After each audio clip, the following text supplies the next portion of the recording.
Sejam todos muito bem-vindos a mais um vídeo aqui no nosso canal e dessa vez um quadro novo para nós e que é algo que eu consigo manter na minha agenda, que é um psicólogo responde a perguntas de vocês no Instagram. Esse não é o nome do quadro, mas vocês entenderam. Então, vocês basicamente me fizeram perguntas sobre psicologia, ciência de modo geral, vida, afins, e eu vou tentar responder todas elas aqui, tudo bem? Como vocês bem sabem, eu não sou de fazer edições nem nada do tipo, então vamos voltar aos tempos antigos dos Incas e dos Maias, onde as pessoas só assistiam conteúdo porque elas queriam e não porque tinham edições mirabolantes e musiquinha e coisa e tal e efeitos. Aqui não vai ter nada disso, tá bom? Então, para você que está chegando no meu canal agora e não me conhece, meu nome é Felipe Luiz Souza, eu sou nascido, criado e formado psicólogo no Brasil, mas hoje vivo aqui em Sydney, na Austrália, fazendo meu doutorado na University of New South Wales, tudo bem? Então, eu gostaria de responder algumas perguntas que vocês me enviaram e espero responder todos vocês, tá bem? Bora lá, e se você não me segue ainda, me siga no Instagram, tá bom? Tá aqui na descrição, é @felipe.psi. Bom, bora lá. Primeira pergunta. Análise do comportamento, tá? O behaviorismo. A análise do comportamento clássica é PBE? É prática baseada em evidências? Não, não é prática baseada em evidências. Mas não se assusta, na verdade, nem a psicanálise, nem a TCC, terapia cognitivo-comportamental, nem Gestalt, nem nada, nenhuma das abordagens da psicologia é PBE. E nenhuma das abordagens é PBE porque PBE não é uma abordagem, PBE não é uma técnica. PBE, na verdade, é um paradigma, PBE é um modelo de tomada de decisão clínica que vai se basear em 3 pilares inseparáveis, tá bom? Eles não são divisíveis, eles não podem ser separados um do outro e eles não têm hierarquia entre si. Então, se você escutar alguém falando que o pilar mais importante da PBE é tal, tá errado, tá bom? PBE é o encontro entre 3 princípios indissolúveis, inseparáveis, enfim. O encontro entre esses 3 pilares quais são? Melhor evidência científica disponível, a sua expertise clínica, tá? Seja você psicólogo, fisioterapeuta, médico, fono, enfim. E as individualidades, a subjetividade do paciente. O encontro entre esses 3 caras, 3 elementos ali, o encontro, a intersecção entre eles, aquilo ali é uma tomada de decisão clínica baseada em evidências. Pronto, então... Se o teu paciente que aparece para ti, tá? Tu é psicólogo, trabalha com análise do comportamento clássica.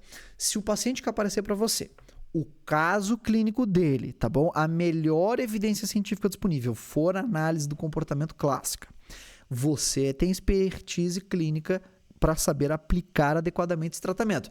E as características individuais desse paciente possibilitam aderir esse tratamento, aceita esse tratamento, tem condições, ele consegue receber esse tratamento, ok, essa é uma tomada de decisão clínica baseada em evidências, tá bom? Então, não existe nenhuma abordagem que seja PBE, nem TCC, nem nada do tipo, tá bom? Outra aqui. Qual o jeito mais eficiente de tratar transtorno de ansiedade social? Sensacional essa pergunta, cara. Bom, não querendo me prolongar, mas vamos lá. Hoje a melhor evidência que você vai ter vai estar dentro da terapia cognitivo-comportamental, tá? TCC.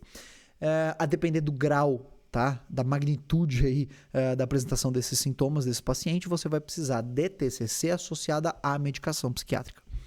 Agora, o porquê que o tratamento funciona, qual que é o mecanismo por detrás de conseguir fazer esses pacientes melhorarem.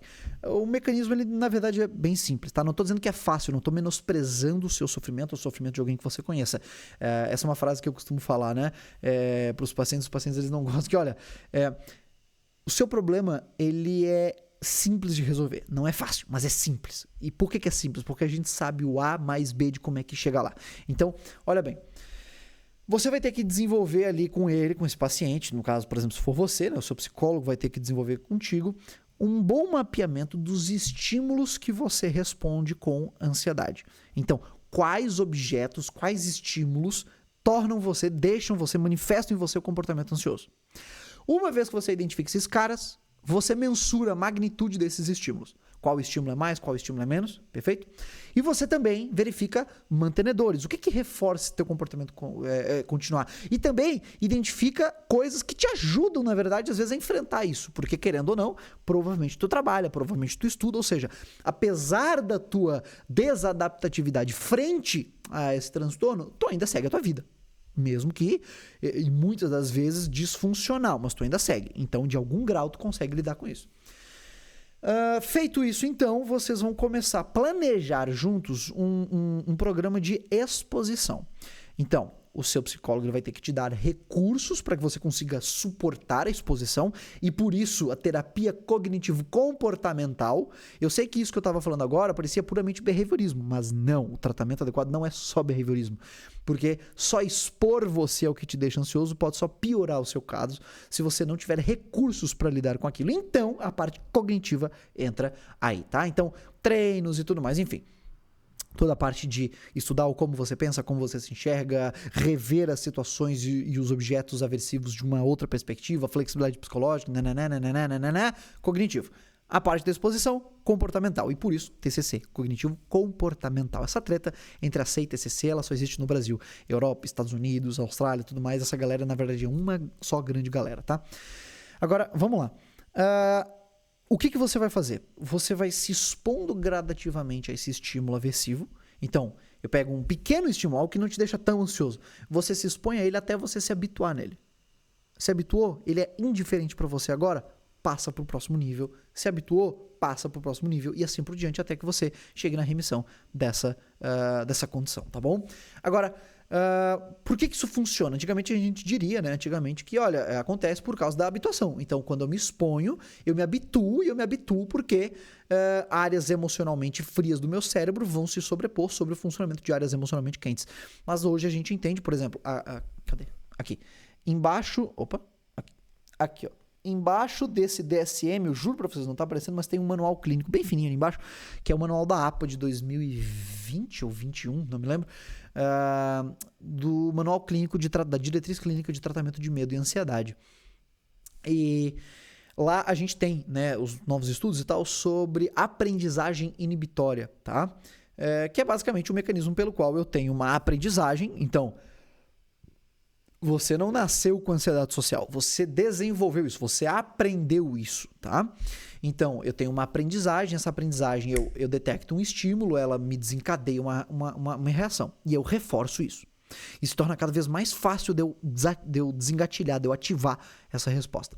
A ideia da aprendizagem inibitória é que, em terapia, nós vamos criar novas aprendizagens e vamos reforçar essas novas aprendizagens para que, com o tempo de reforçamento, elas passem a entrar em contato, literalmente, elas passem a moldar as aprendizagens anteriores e inibir aquelas redes neurais, tá bom? Então, espero ter respondido. Então, procura um psicólogo ou psicóloga de terapia cognitivo-comportamental. Psicanálise é pseudociência? Tá bom? Não tem meio termo, não há como você ficar pistola falando que microexpressões sociais detectar mentira é pseudociência. É pseudociência. Reiki é pseudociência? É pseudociência. Constelação familiar no sistema? É pseudociência. Aí chega na sua psicanálise, você acha que agora a ciência é positivista e ruim? Não. Então, ou constelação familiar é pseudociência, reiki é pseudociência, microexpressões sociais para detectar mentiras é pseudociência, ou essas coisas são pseudociências e psicanálise é pseudociência, ou não. Ou, na verdade, o reiki é que tem seus próprios saberes, a constelação familiar tem seus próprios saberes. Se decide. Então, se você acha que psicanálise não é pseudociência, você também não tem o direito de achar ruim que constelação familiar, reiki, hipnose para curar depressão em uma sessão, que essas coisas sejam vendidas ou sejam, inclusive, servidas pelo próprio SUS, que homeopatia não é pseudociência. Sinto muito. E não, nós não precisamos voltar a Karl Popper para falar que psicanálise é uma pseudociência. Nós temos filósofos da ciência atuais para nos mostrar que a psicanálise é uma pseudociência. Mas eu pretendo fazer vídeos sobre o tema aqui no canal, então não vou me prolongar. Essa pergunta aqui, lembrei, essa pergunta aqui eu já tinha visto de antemão quando eu abri essa caixinha de perguntas no Instagram, e eu separei aqui uns materiais para mostrar para vocês. É a única coisa aqui que eu vou compartilhar a tela, mas é porque realmente eu preciso compartilhar isso. Você viu... É uma mãe que me mandou isso daqui.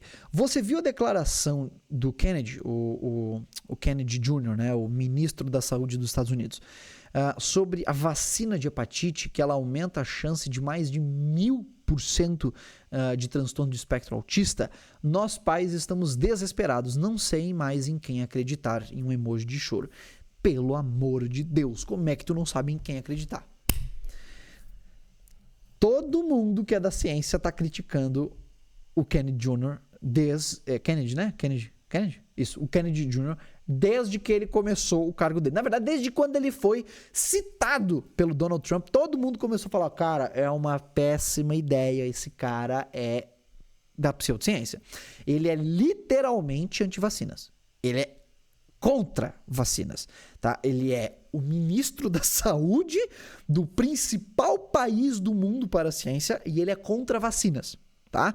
Aí vai vir os fãs dele falar que não, ele não é contra vacinas, ele apenas é a favor de que nós tenhamos acesso a mais informações e melhores estudos, e nós já temos esses estudos. Nós temos longos dados de farmacovigilância, longos dados de estudos, demais tipos de estudos observacionais, longos ensaios clínicos controlados, aleatorizados, fase 1, 2, 3, tudo. Sobre tudo quanto é tipo de vacina. Para uma vacina chegar no seu braço, na sua bunda, para você tomar um Bezetacil, todas elas passaram por incríveis processos de avaliação. Acredite. E diferente de, por exemplo, RCT, né, ensaio controlado aleatorizado de psicoterapia, que tem 100 pessoas, 200 pessoas, 50 pessoas, estudos de vacinas têm milhares de pessoas. Milhares. E hoje nós temos dados com milhões de pessoas. Então, não foi tirado do nada. E se você acredita realmente que o Kennedy não é antivacina, porque ele não falou a frase "eu sou antivacina", é só você ver uma das inúmeras entrevistas dele em que perguntam para ele, tá, mas então você pode dizer para nós uma vacina que você acredite ser segura, ou que você acredite que tem vacinas que são seguras, e que ele fala, não, eu não posso afirmar isso. Tá de sacanagem. Então, assim, não tem como, tá? Não tem como defender que o cara não é antivacinas. Ele mesmo é o grande arsenal de provas irrefutáveis, fotografadas e filmadas com audiovisual de que ele é antivacinas. Mas tá bom, vamos ao mérito da questão. Eu recomendo muito que vocês leiam uma notícia que saiu no The Guardian, muito boa, falando sobre o escândalo que está sendo o painel de vacinas, né? A agenda de vacinação desse comitê aí do Kennedy. Porque todas as sociedades de pediatria estão muito bravas, porque elas não têm evidência nenhuma. Não faz sentido. As recomendações que esse novo comitê, esse novo time do Donald Trump para a saúde está recomendando, não faz sentido. Então, literalmente, eles expulsaram pediatras de órgãos e conselhos onde eles tinham influência, onde eles se debatiam ciência, botou ali as pessoas que ele acreditava serem as pessoas adequadas, e inclusive as próprias sociedades pediátricas estão dizendo que, cara, é ilegítimo essa organização deles. Então, realmente, recomendo que vocês leiam essa notícia, porque ela é muito boa. Mas, no que diz respeito à vacina de hepatite B, até onde eu me recordo, né? Para crianças recém-nascidas, e o aumento do diagnóstico do TDAH, não, do autismo. O Kennedy, ele não é só mentiroso no sentido de ele passou uma informação técnica errada. Ele mentiu sobre o status de onde essa evidência estaria. O que é pior ainda, é uma sem-vergonhice. Tem um blog muito bom sobre dados científicos, né? Dados científicos para paternidade, que é o Parent Data, e tem uma reportagem, uma matéria, enfim, tem um artigo escrito aqui nesse blog sobre as vacinas não terem aumentado, né, o autismo, da Emily Oster, da doutora Emily Oster. Eu recomendo que vocês leiam, mas se vocês não forem ler, eu vou resumir aqui para vocês as evidências que a doutora, inclusive, levantou sobre o tema, tá bom? E acho, cara, sensacional, porque quando saiu a notícia, bom, todo mundo já sabia que era mentira. Ok, todo mundo da ciência já sabia que era uma bobagem, porque esses dados simplesmente não existem. Esses dados não existem, tá bom? Mas enfim, a gente ficou pensando, meu Deus, ele vai vir agora com alguma coisa. Mas a Emily Oster, a doutora Emily Oster, ela resume muito bem de onde é que ele tirou esses dados. Então, bora lá. Na verdade, a ideia de que houve um aumento de 1.135%, na verdade, é retirada deste pôster aqui, dessa apresentação de congresso, tá bom? Que foi uma reunião, né, um congresso de 1999, tá? E lembrando, isso faz sentido porque o argumento do Kennedy é de que o CDC vinha escondendo, ele vinha acobertando, tá? Essa informação da sociedade, porque como todo bom antivacina conspiracionista, ele tem sempre esse ar de, não, eu tô salvando a humanidade, ó, os poderosos, eles estavam escondendo isso de vocês. E eu gosto muito de como conspiracionista, às vezes ele é cara de pau, né? Porque como é que o cara, que é literalmente um ministro, né, vamos chamar assim, um ministro do país mais poderoso do mundo, ele tá conspirando dizendo que tem quem acima dele? Ele é do governo, cara. É literalmente ele, entendeu? Toda a conspiração é sobre como o governo norte-americano quer fazer alguma coisa. Ele é do governo norte-americano, mas tudo bem. Vamos lá. Aqui, qual que é a grande ideia? Esse congresso aqui teve esse paper, esse banner apresentado, em que os autores, eles apresentam uma série de possíveis doenças cujo as vacinas disponíveis nesta época, tá bom? 1999, supostamente aumentariam o risco delas serem, então, desenvolvidas ali na sua criança. Não só autismo, eles estavam falando sobre uma série de doenças, tudo bem? E para autismo, eles encontraram um risco relativo, RR, tá? No desenvolvimento desses transtornos do neurodesenvolvimento, do autismo RR de 7.6. Então, nós não temos aqui um aumento de 1.135%. Seria um risco, né, de 760%. Né? Meu Deus, 760%? Isso é uma coisa absurda, Felipe. Meu Deus, como é que você está falando isso com um sorriso na cara? Isso é um absurdo. Calma, porque esse dado está errado. Pera lá. Primeiro de tudo, vamos entender o que é um banner num congresso. Eu já apresentei banners em congresso.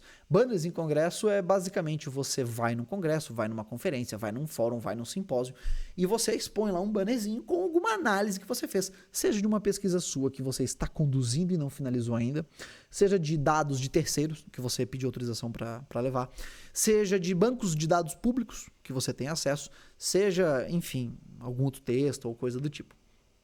Ou dados de indústria e afins. Só que tem um problema. Banners não são revisados por pares. Então eles não passam pelo escrutínio de cientistas do seu campo ir lá e baterem na sua ideia para ver se é isso aí mesmo. Banners em congresso, eles não são uma pesquisa em si. Eles são dados preliminares. Banners em congressos, eles são feitos literalmente da forma como você quiser. Então, eu não preciso me responsabilizar pelas as análises podem estar completamente erradas, como é o caso deste banner aqui, onde as análises elas foram feitas sem controles adequados, sem planejamento estatístico adequado. Então, as análises elas estão erradas. Tanto é que, primeira mentira, né, foi batida, então não tem nada de dado de 1.135%, esse dado foi literalmente tirado do nada. Primeira mentira foi essa. Segunda mentira. O CDC estava tentando esconder isso. Gente, eu estou literalmente mostrando para vocês na tela. A doutora Emily Oster literalmente linkou esse banner aqui na notícia dela. Por quê? Porque é público.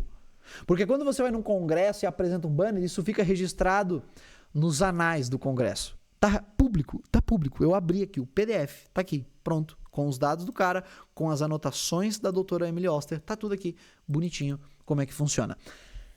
Porém, este banner aqui não ficou só por isso. Os autores, de fato, quiseram fazer uma pesquisa completa para saber o que é o que.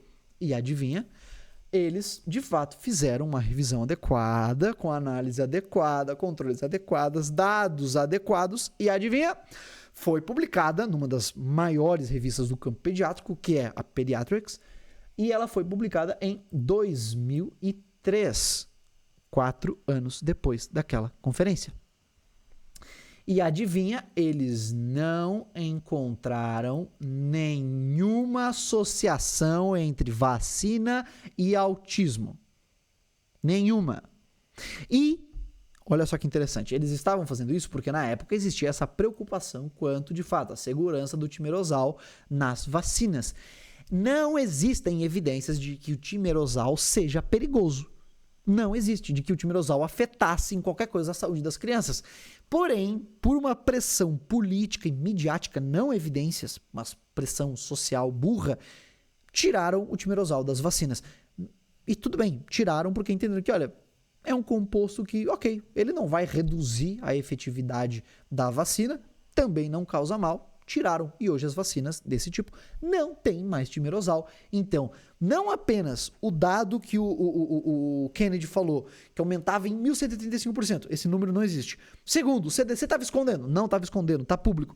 Terceiro, não estava escondendo. De novo, segundo argumento, está público também o paper final dos autores que trouxeram esse dado a primeira vez. Está ali, está público, eles mesmos falam. Não tem nenhuma associação entre a vacina e autismo.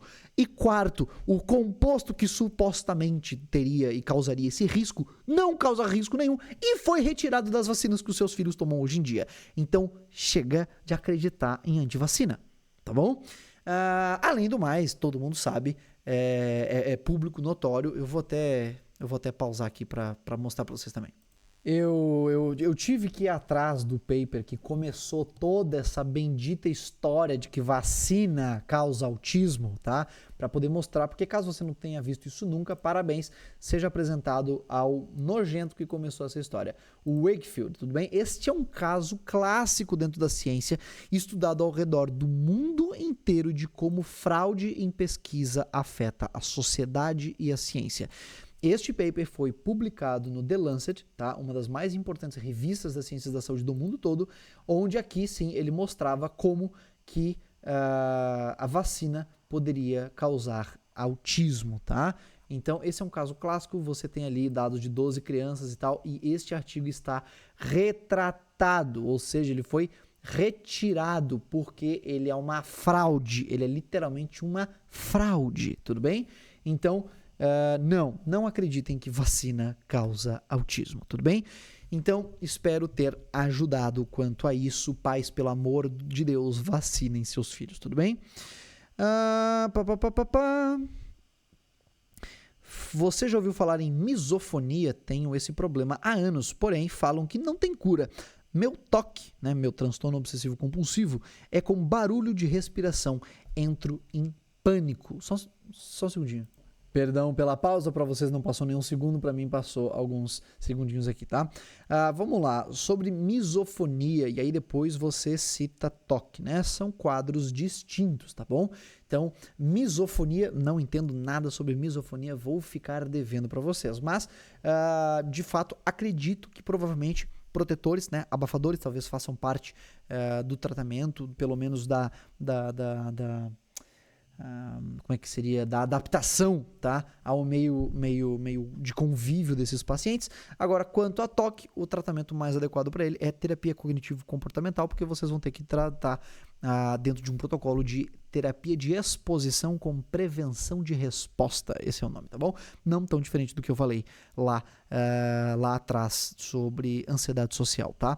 A ideia de você tratar um paciente com TOC é justamente que você consiga identificar, tá, que tipo, né, de apresentação obsessiva compulsiva ele apresenta, tá? Então, ele emana aquele comportamento, ele emite ele emite aquele comportamento justamente porque ele entende que se ele não fizer, tá, ele vai continuar sofrendo. Então, portanto, ele tem uma função, tá, de alívio do sofrimento psicológico quando ele executa aquele rito, sei lá, ficar encostando alguma coisa, ficar contando, limpar a casa toda, coisa do tipo, tá bom?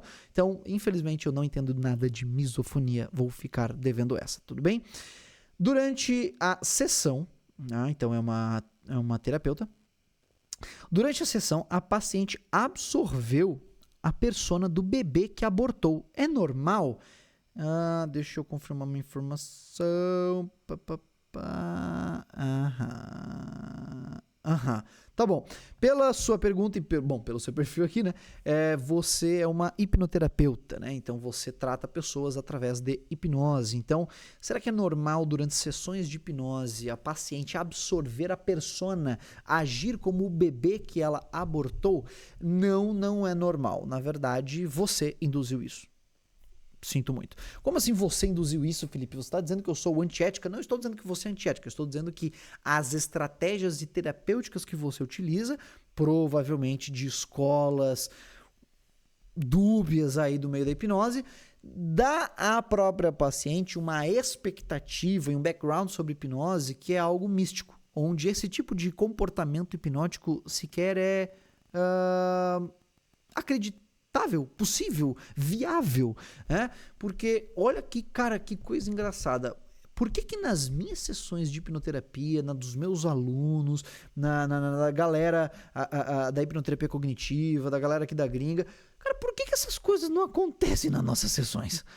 Por que magicamente, numa visão às vezes talvez mais esotérica da hipnose? Porque o ambiente que você constrói ao redor da hipnose sugestiona, sugere, induz esse tipo de comportamento. Por isso que é muito comum, sim, sessões com hipnoterapeutas mais esotéricos, pessoas do nada se verem em vidas passadas e coisas do tipo, porque elas foram sugestionadas para tal, tá bom?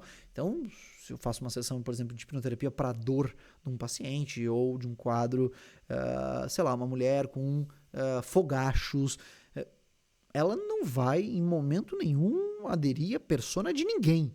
Por quê? Porque não faz sentido nenhum, tá? Então, das duas, uma, ou sua paciente possui um quadro psicótico, e aí talvez você não tenha tido a expertise para identificar isso, diagnosticar, ou você sugestionou isso mesmo que não intencionalmente, esse tipo de comportamento da sua paciente.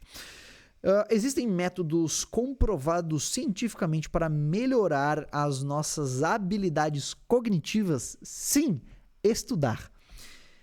Como, por exemplo, melhorar a nossa memória, criatividade, habilidades matemáticas? Bom, para melhorar a sua memória, você pode treinar a sua memória. Existem exercícios para treinar memória. Criatividade, bom, criatividade depende do tanto de informações que você tem acesso, tá?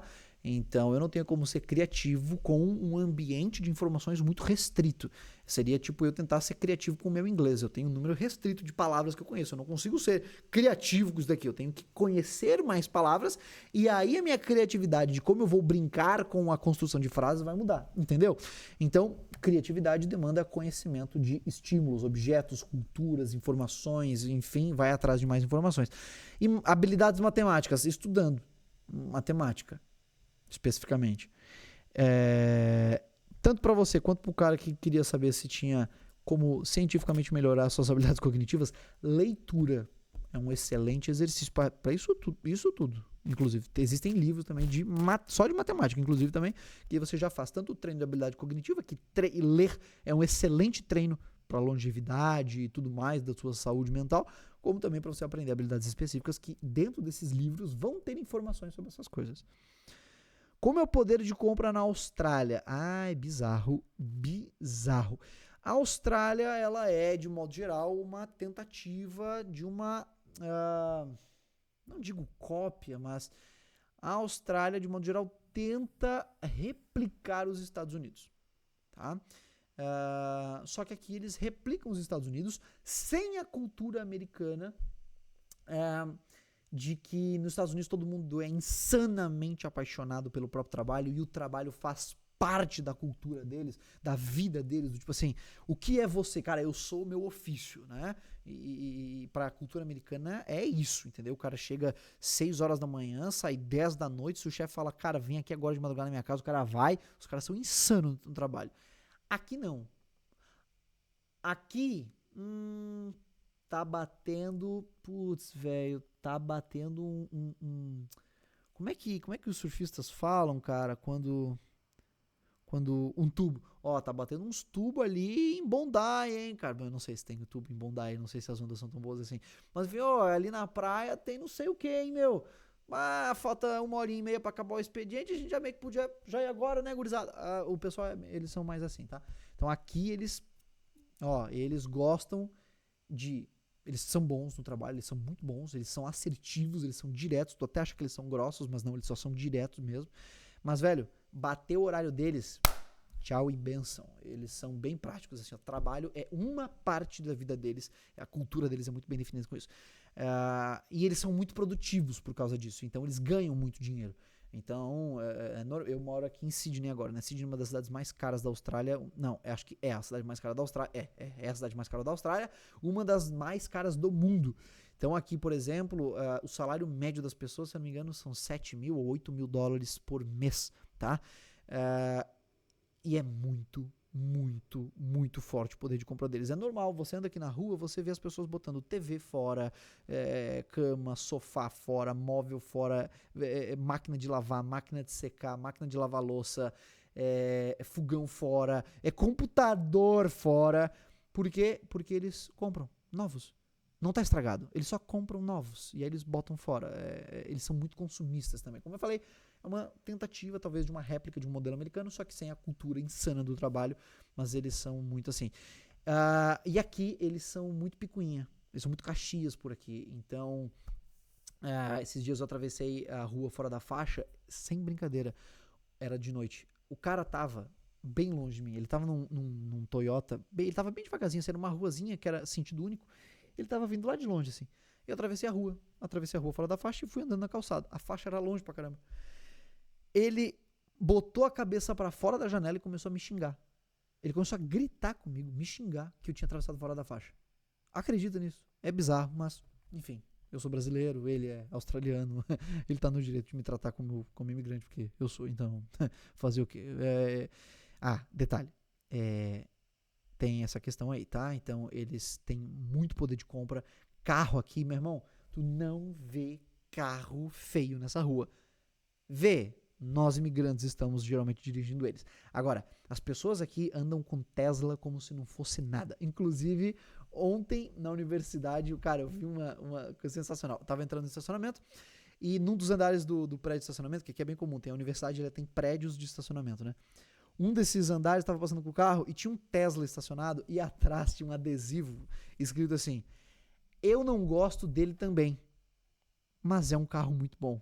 Cara, achei sensacional. Uma referência a quem provavelmente é de um campo mais progressista e não gosta do Elon Musk, né? Vamos lá. Como você foi parar na Austrália depois de formada em psicologia? Vou sair do Brasil também. Olha, espero que dê tudo certo. Desejo todo sucesso. Como eu vim parar na Austrália? Durante a graduação, eu me apaixonei pelo campo de estudo da hipnose. Gostei muito de hipnose, comecei a focar muito em hipnose.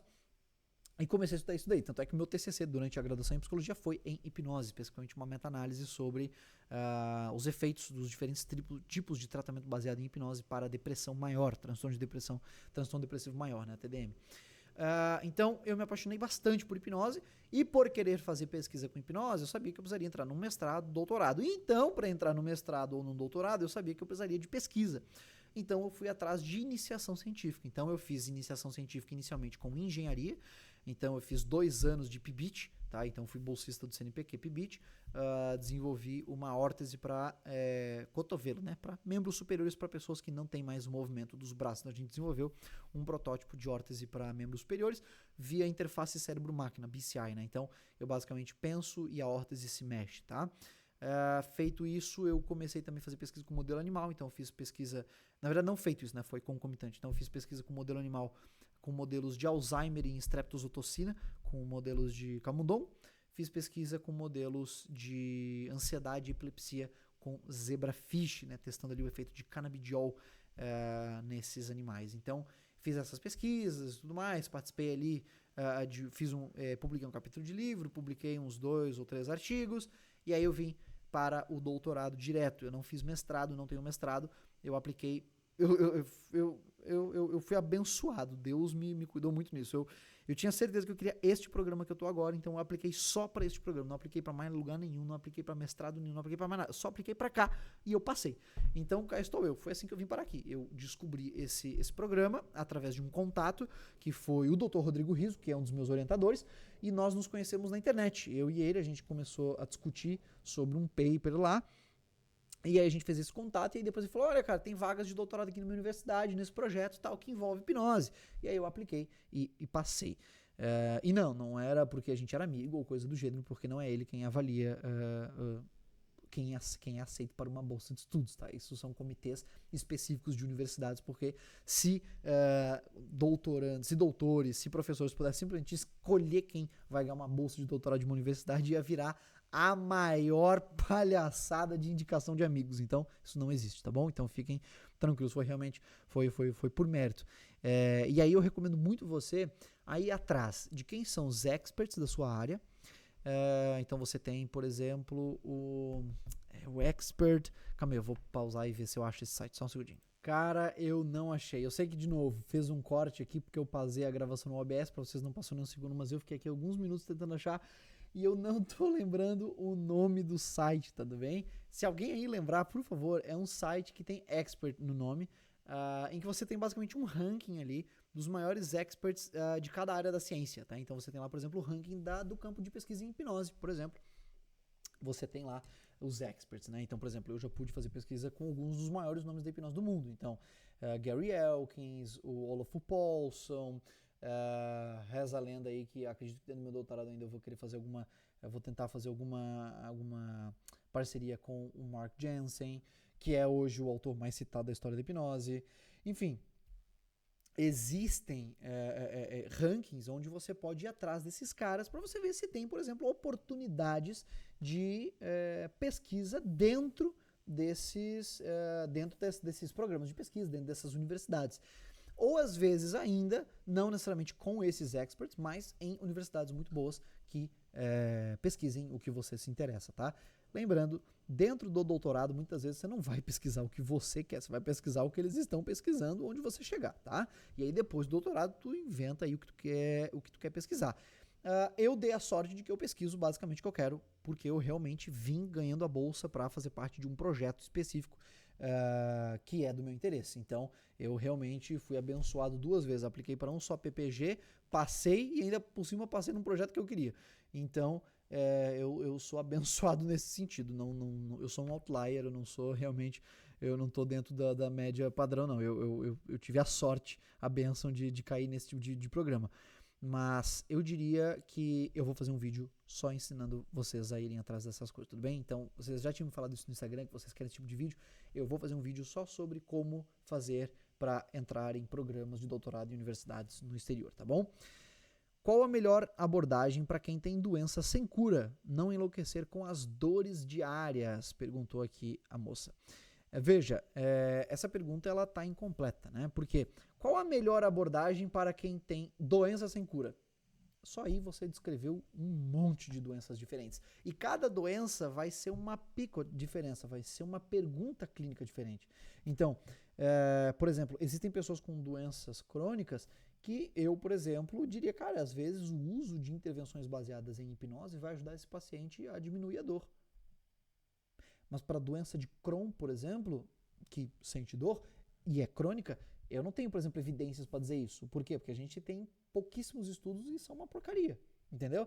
Para certos pacientes, talvez o cara ele tenha agora uma doença sem cura, mas que não afete ele em nada. Então, talvez ele nem precise de terapia. No seu caso, que envolve dor especificamente, você precisa de algumas coisas que outras doenças sem curas não vão precisar. Então, a sua pergunta ela está incompleta porque ela não me diz qual é a sua doença. Então, eu não sei te dizer qual que é a melhor evidência disponível para o seu caso. O que eu vou te dizer são algumas coisas úteis de forma geral para pessoas que enfrentam dor de forma crônica. Porque se você falou que não tem cura e você me falou depois dores, então suponho que você tem algum tipo de dor crônica, tá? Você muito provavelmente vai precisar lidar com a sua fobia de dor. Como assim fobia de dor, Felipe? É comum, tá? Pacientes com dor, eles começam a desenvolver o receio, a aversão, o medo a sentir a dor. Então, às vezes, eles vão cada vez mais deixando de fazer atividades físicas, atividades do dia a dia, suas atividades funcionais, pelo medo de saber que eles vão sentir dor. Ficando mais parados, eles ficam cada vez mais inativos e isso aumenta a dor deles e a sensibilidade deles à dor. Então, fazendo algo que você achou que iria te proteger, isso mais te deteriora, mais te piora. Segundo, você vai precisar lidar com flexibilidade cognitiva, tá? E com resiliência. Esse é um termo ruim porque a gente não tem muito bem definido um termo operacional para resiliência, mas geralmente a gente está falando sobre a habilidade de se curvar frente ao estresse, enfrentar o estresse e voltar depois igual ou melhor. Agora, a ideia de flexibilidade cognitiva é poder de fato enxergar a sua rotina, enxergar os problemas, as suas limitações por diferentes pontos de vista. Então, olha, eu gostaria de X coisa, mas eu não posso ter acesso a isso. Então, ok, não podendo ter acesso a isso, o que eu posso? O que eu posso fazer? Então, eu tenho um problema, ele tem solução? Não. Então não adianta eu ficar estressado ou ansioso por isso, porque não tem solução. Então o que eu posso fazer é mudar a forma como eu me comporto em relação a isso. E por isso flexibilidade cognitiva e resiliência vão ser importantes. E pode parecer sacanagem, falar isso para uma pessoa com dor crônica, pode parecer sacanagem, mas é importante, que é a aceitação. A aceitação e o compromisso com seus valores. Então, por isso que agora se estuda muito sobre a ACT, terapia de aceitação e compromisso. Né? A aceitação não é só...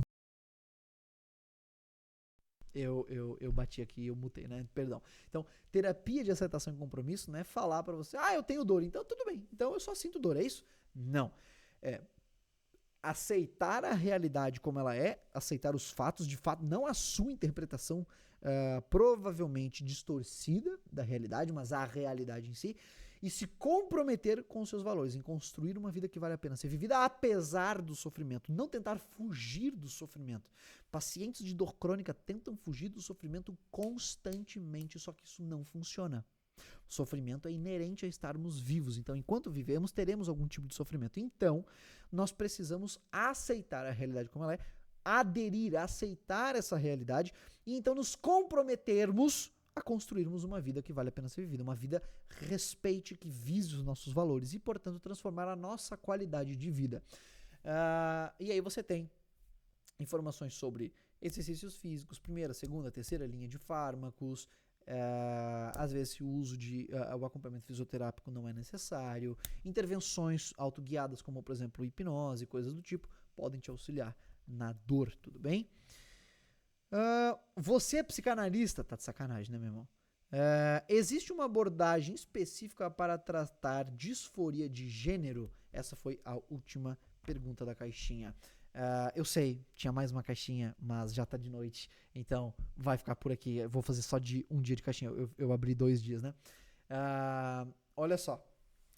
Qual a abordagem específica para tratar disforia de gênero? Nós já temos psicoterapias desenvolvidas especificamente para tratar pessoas com disforia de gênero. Entretanto, as evidências ainda são muito ruins, tá? Ruins. Mas é porque não adianta, tá? Da mesma rigorosidade que a gente fala para todos os outros tipos de terapia, para todos os outros tipos de doença, para todos os outros tipos de quadro clínico, as evidências para terapias afirmativas, são ruins, tudo bem?